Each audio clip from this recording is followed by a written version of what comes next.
আসসালামু আলাইকুম। সবাইকে স্বাগত জানাচ্ছি আজকের এপিসোড দেখার জন্য। আজ নিয়ে এসেছি চমৎকার একটি মাটির চুলোর টিউটোরিয়াল। আশা করি পুরো ভিডিওটা জুড়ে আমার সঙ্গে থাকবেন। খুবই চমৎকার মাটির চুলোটা। আগেও কিন্তু আমি একটা মাটির চুলার টিউটোরিয়াল দিয়েছিলাম, আপনারা অনেক পছন্দ করেছেন। এই যে এই মাটির চুলাটা, এটা ভেঙে গেছে, সেজন্য আমি আবারও আরেকটা মাটির চুলা তৈরি করে নিয়েছি। আর আগের যে চুলাটা ছিল সেটা বৃষ্টির পানিতে ভিজে গিয়েছে, এটা আপনাদের সঙ্গে একটু শেয়ার করে দিলাম। নতুন বন্ধুরা কখনোই দেখেননি হয়তো, পুরনো বন্ধুরা এর সাথে পরিচয় আছেন। তাহলে চলুন মূল ভিডিওতে চলে যাই। সবার প্রথম একটা সিমেন্টের বস্তা বিছিয়ে নিয়েছি। এরপর এখানে সংরক্ষণ করা ছিল কিছু দোআঁশ ও বেলে মাটি। এগুলো কারো মাধ্যমে চাষের জমি থেকে আনানো হয়েছিল, সেগুলো আমি সংরক্ষণ করে রেখে দিয়েছিলাম। ওই চুলাটা তৈরি করার সময় যে মাটিগুলো ছিল সেগুলো রেখে দিয়েছিলাম। সেইগুলো আমরা ভালোভাবে যে দলা পাকি আছে সেগুলো একটা শিলের সাহায্যে কেটে নিয়ে ভেঙে নিয়েছি। অবশ্যই আমরা দলা পাকানো মাটিগুলো একটু গুঁড়ো করে নিতে চেষ্টা করব। ভারী একটা কোনো কিছু দিয়ে প্রেস করলেই কিন্তু ভেঙে যাবে। আমি একটা শিল দিয়ে ভেঙে নিয়েছি। এই পর্যায়ে দিয়ে দিলাম এখানে খড়কুটা। কিছুটা খড়কুটা ছিল, এখানে আমি দিয়ে দিলাম। খড়কুটাগুলো আমি কেচি দিয়ে 1 ইঞ্চি পরিমাণ লম্বা করে কেটে নিয়েছি। এগুলো দিলে চুলাটা কিন্তু মজবুত হয়, ফেটে যাওয়ার আশঙ্কাটা থাকে না, সেজন্য দিয়ে ভালোভাবে হাতের সাহায্যে শুকনো উপকরণগুলো ভালোভাবে মিশিয়ে নিয়েছি। এবার পানি দিয়ে আমরা একটা মসৃণ চুলা বানানোর মাটি তৈরি করে নেব। এই প্রসেসিংটা খুব সুন্দরভাবে করে নিলে কিন্তু মাটিটা ভালো হয় যদি, তাহলে কিন্তু চুলাটা খুব পারফেক্ট হবে এবং টেকসই হবে। ভালোভাবে কিন্তু পানি দিয়ে মিশিয়ে নিতে হবে। খুব বেশি পানি দিতে হবে না, অল্প অল্প করে পানি দিতে হবে। খুব বেশি করে পানি দিলে কিন্তু একদম বেশি কাদা কাদা হয়ে যাবে। একটু শুকনো শুকনো করে আমরা এই মাটিটা প্রসেসিং করে নেব চুলা বানানোর জন্য।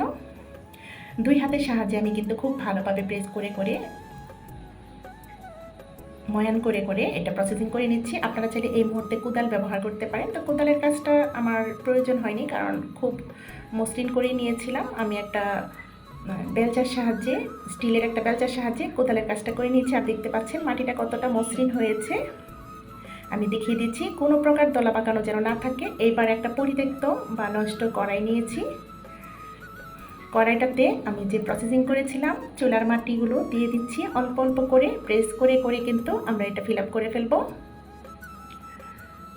আমি সিঁড়িঘরের নিচে কাজটা করছি, আপনারা চাইলে ছাদের উপরে কিংবা রোদে বসেও করে নিতে পারেন খোলামেলা জায়গায়। মাটিটা আমরা 2 ইঞ্চি পুরো রেখে দেব, বেশি পাতলা যেন না হয় আবার ভারী যেন না হয়। আমি নিচের অংশটুকুর কথা বলছি। আর সাইডটাও আমরা 1.5 ইঞ্চির মতো আমরা পুরো রাখবো। এভাবে কেটে ছেটে কিন্তু আরও পাতলা হবে। একটু দেখতে পাচ্ছেন ভারী করে দিয়েছি। আর মাটিটা যখন প্রসেসিং করব তখন কিন্তু আমরা চেষ্টা করবো, এই যে দেখতে পাচ্ছেন আমি আঙুলের সাহায্যে কিন্তু দেখিয়ে দিচ্ছি, 2 ইঞ্চি পুরো কিন্তু নিচের দিকটা পাতলা করতে যাবেন না। পাতলা হলে কিন্তু এটা ভেঙে যাওয়ার আশঙ্কা থাকে। তো আমি ভালোভাবে কিন্তু ফিল আপ করে ফেলেছি এই কড়াইটা। এখন একটা প্লাস্টিকের কন্টেনার নিয়ে নিয়েছি। আপনারা চাইলে এখানে প্লাস্টিকের বোতল কিংবা 4 ইঞ্চি যে পাইপগুলো থাকে সেই পাইপগুলো দিয়ে দিতে পারে। চুলাতে লাকড়ি ব্যবহার করার জন্য মুখটা যেটা থাকে সেটা তৈরি করে নিচ্ছি। চতুর্দিকে কিন্তু সার্কেল করে নেব মাটি দিয়ে, একদম ফিল আপ করে ফেলছি, দেখতে পাচ্ছেন। বাঙালি রমণী কে না পছন্দ করে এই মাটির চুলা। অনেকেই কিন্তু পছন্দ করেন, কিন্তু বানানোর জন্য বানাতে পারেন না। বানানোটা খুবই কঠিন মনে করেন। আজকের ভিডিওটা যদি উপভোগ করেন, যারা না পারেন তারাও কিন্তু পেরে যাবেন, খুব সহজ মনে হবে। আমি খুব সহজভাবে আপনাদের সঙ্গে শেয়ার করছি। এখনও পর্যন্ত আপনাদের মূল্যবান সময়টুকু নিয়ে আমার সাথে যারা আছেন, লাইকটা দিতে ভুলে গেছেন, প্লিজ লাইক দিয়ে যাবেন। আর এই ধরনের নতুন নতুন ভিডিও পেতে চাইলে চ্যানেলটাকে সাবস্ক্রাইব করতে পারেন, সম্ভব হলে শেয়ার করে দিবেন। এবার দেখতে পাচ্ছেন আমি জিআই তার, দুটো জিআই তার এভাবে পেঁচিয়ে নিয়ে এভাবে যে চুলাতে যে লাকড়ি ঢোকানোর যে মুখটা থাকে সেই মুখটার ওপরে যে আমি কন্টেনারটা দিয়েছিলাম, এটার ওপরে আমি জিআই তার দিয়ে মাটি দিয়ে ফিল আপ করে দিচ্ছি। এটা দিলে অনেক মজবুত হয়, ভেঙে যাওয়ার আশঙ্কা থাকে না। তো আমি চতুর্দিকে সার্কেল করে দিচ্ছি মাটি দিয়ে। মাটিটা আমি যথেষ্ট পরিমাণ শক্তই নিয়েছিলাম, কিন্তু আর উঁচু করা যাচ্ছে না, তাই আমি একদিনের জন্য একটু শুকানোর জন্য বা শক্ত হওয়ার জন্য রেখে দিয়েছিলাম। এবার পরের দিন সকালে আবারও অল্প একটু পানি দিয়ে ছিটিয়ে নিয়েছি। আবারও আমি সার্কেল করে উপরের দিকে উঠিয়ে নেব। চুলাটা আর একটু উচ্চতা করব, সেজন্য আমি একটু পানি দিয়েছি যেন বন্ডিংটা ভালো হয়।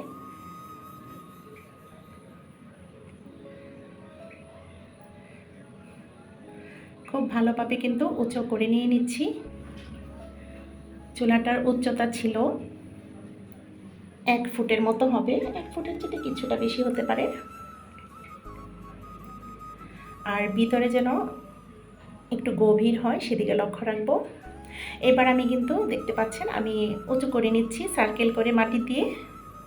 আর এই মাটির চুলাটা কিন্তু আমি মাটির হাঁড়ির আদলে করে নিচ্ছি, সেই শেপ মতো কিন্তু করে করে তুলে তুলে উঠিয়ে নিচ্ছি। এই চুলাটা আমি ইউটিউব থেকে দেখে দেখে করে নিয়েছি। আগে যে চুলাটা আমি টিউটোরিয়ালটা দিয়েছিলাম আপনারা অনেকেই পছন্দ করেছেন এবং কমেন্ট করেছিলেন আরও যেন মাটির চুলা আপনাদেরকে দিই। তো আমার একটু দেরি হয়ে গেছে, এখন আসলে ওই চুলাটা ভেঙে যাওয়ার জন্য আরেকটা তৈরি করে নিয়েছি। আমার গ্যাস আছে, লাইনের গ্যাসটা আছে, এরপরও আমি শখের বসে কিন্তু এই মাটির চুলাটা বানিয়ে নিচ্ছি। দেখতে পাচ্ছেন আমি কিন্তু চুলাটা একটা মাটির হাঁড়ির আদলে করে নিচ্ছি। এইবার আবারও আমি একদিন রেখে দিয়েছিলাম, পরের দিন সকালে একটু শক্ত হওয়ার পর আমি একটু কেটে নিচ্ছি। মাটির যে হাঁড়ির আদলে আমি শেপটা দিয়ে দিচ্ছি। একটা মাটির চুলা তৈরি করতে হলে ন্যূনতম 3 দিন সময় লাগে, তো আমি 3 দিনের মধ্যেই চুলাটা তৈরি করে নিয়েছিলাম। হালকা একটু শুকিয়ে আসার পর আমি 2 দিনের দিনে আমি কিন্তু দেখতে পাচ্ছেন এই যে মুখাটা যে তৈরি করেছিলাম চুলার, সেটা আস্তে আস্তে করে প্লাস্টিকের কন্টেনারটা বের করে নিয়েছি। খুব সাবধানে এটা বের করতে হবে। এবার আবারও অল্প মাটি দিয়ে একটু শেপ করে দিচ্ছি, দেখতে পাচ্ছেন। এখন দেবো এই যে পাতিল রাখার যে একটু উচ্চতা পিরামিডের মতো যে থাকে সেটা দিয়ে দিচ্ছি। আসলে এটার নাম কি আমি ঠিক বুঝতে পারছি না, জানি না, সেটা আমি করে নিচ্ছি। একটু কাদা মাটি দিয়ে আমি আবারও কিন্তু এই একটু পানি দিয়ে এটা জয়েন্ট দিয়ে দিয়েছি। দিয়ে এখন যে মুখের অংশটুকু একটু মাটি দিয়ে বাড়িয়ে নিয়েছি, এরপর ইট দিয়ে একটু সাপোর্ট দিয়ে দিয়েছি যেন এটা পড়ে না যায়। এরপর 3 দিনের দিন দেখুন চুলাটা কিন্তু অলমোস্ট হয়ে গেছে। এবার আমরা ওই যে দেখুন আমি যেখানে আমার মুয়ের যাও কিন্তু এখানে সে আমার পাশেই ছিল, সেটাও শেয়ার করলাম। চুলাটা কিন্তু হয়ে গেছে, এখন আমরা একটু লেপে নিলেই হবে। আমি একটা হাঁড়ি দিয়ে দেখিয়ে দিলাম এবং নিজেও একটু দেখে বুঝে নিলাম যে কীরকম হবে। এখন একটু মাটি দিয়ে লেপে নিচ্ছি, খুব সুন্দর করে আমরা লেপে নেব। এই যে বিচলিত হবেন না, কিছু খড়কুটা কিন্তু বেরিয়ে আসছে, লেপে দিলে কিন্তু এটা ফিনিশিং আসবে।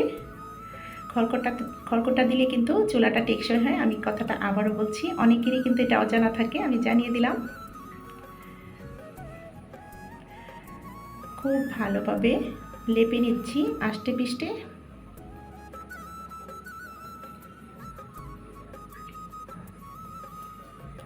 ভেতরের অংশটুকু আমি একটু কেটে চুলার যে মুখটা একটু বড় করে নিয়েছি যেন লাকড়িগুলো ভালোভাবে ঢোকে। আর ভেতরের অংশটুকু আমি কেটে আর একটু মোটা করে নিয়েছি, ভেতরের অংশটুকু যেন লাকড়িগুলো ভালোভাবে জায়গা পায়। তো ভালোভাবে লিপা হয়ে গেছে। এই যে দেখুন ফাইনাল লুক, আলহামদুলিল্লাহ খুব সুন্দরভাবেই এই চুলাটা তৈরি হয়ে গেছে এবং আমি এটা জ্বালিয়েও দেখিয়ে দিচ্ছি। আমি এখন কিন্তু এটা ভালোভাবে শুকানোর পর, রোদে ভালোভাবে শুকানোর পর আমি বাহিরে নিয়ে শুকিয়েছিলাম, আপনারা লক্ষ্য করেছেন। ওই পরিত্যক্ত যে কড়াইটাতে ছিল সেই কড়াই থেকে সহজে কিন্তু উঠে এসেছে, ভিজা অবস্থায় কিন্তু ওঠাতে যাবেন না। আর নিচে আমি একটা প্লেটের মতো একটা মাটির বানিয়ে নিয়েছি স্ট্যান্ডের মতো, সেটার উপরে রেখেছি, কারণ চুলার নিচের অংশটুকু কিন্তু একদম পাতিলের মতো গোলাকার বলের মতো ছিল, সেজন্য কিন্তু নাড়াচাড়া করবে, সেজন্য কিন্তু আমি নিচে একটা মাটির স্ট্যান্ড বানিয়ে নিয়েছি। এটার উপরে রেখে এখন একটু কালার করার জন্য এখানে আমি চক পাউডার গুলিয়ে নিয়ে একটু লেপে দিয়েছি।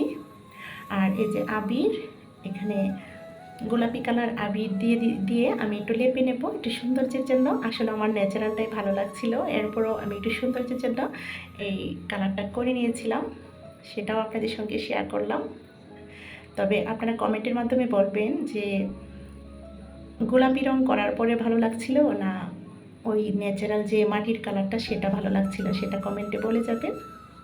আমার কাছে কিন্তু রং করার চাইতে যে ন্যাচারাল যে মাটির কালারটা ছিল সেটাই আমার ভালো লেগেছিল এবং এরপরে আবারও আমি লিপি দিয়েছিলাম মাটির রং দিয়ে, আগের মতোই করে নিয়েছিলাম। আমি আবারও রোদে কিন্তু শুকিয়ে নিয়েছি, দেখতে পাচ্ছেন। গোলাপি কালারটার চাইতে কিন্তু মাটির কালারটা খুব ভালো ছিল, সেই জন্য কিন্তু আবারও আমি মাটি দিয়ে লিপে নিয়েছি। দেখুন এবার আমি চুলাটা কিভাবে জ্বালাতে হয় আর কি পরিমাণ জলে আগুন হয় সেটাও আপনাদের সঙ্গে শেয়ার করছি।